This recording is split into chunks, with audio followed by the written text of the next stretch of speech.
Hello and welcome to my YouTube channel. It's your girl Beauty by LQM. So glad to have you, my returnees and my newbies. I really appreciate you. Do not forget to thumbs up for me, subscribe, turn on the notification button, like and share. So today I'm taking you through my lip tutorial, how to achieve a plum ombre lip. So join me while we do this. Here I started off with a very dark lip gloss. Is a matte lipstick. I love it a lot. It's from Beauty of Color, so I used it to line my lips. Okay, laying emphasis on the cupid bow to have it perfectly outlined. I'm repeating the same thing on the lower lips, and mind you, I applied more of the product on the upper lips. So because I want the lower lips to be more plump, and that's where I want the ombre to be more concentrated, So here I'm going in with a lighter lip color. Is a nude lipstick. It's also a matte lipstick from Look At Me.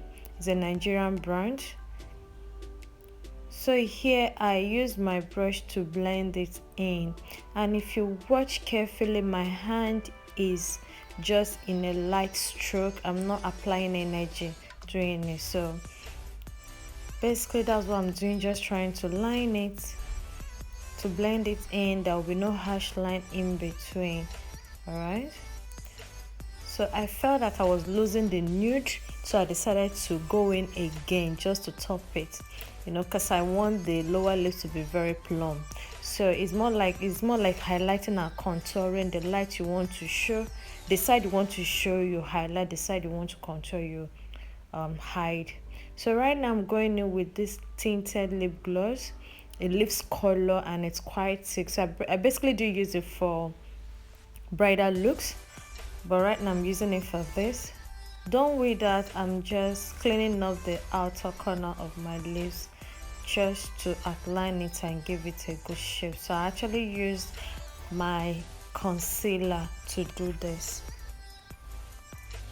So guys, this is it. I hope you've been able to learn one or two things. If you're yet to join the family, please subscribe to my channel, like and share. I need you to grow, please, and I really appreciate you, my returnees. You've been so wonderful. Thank you so much. See you in my next YouTube video. Bye.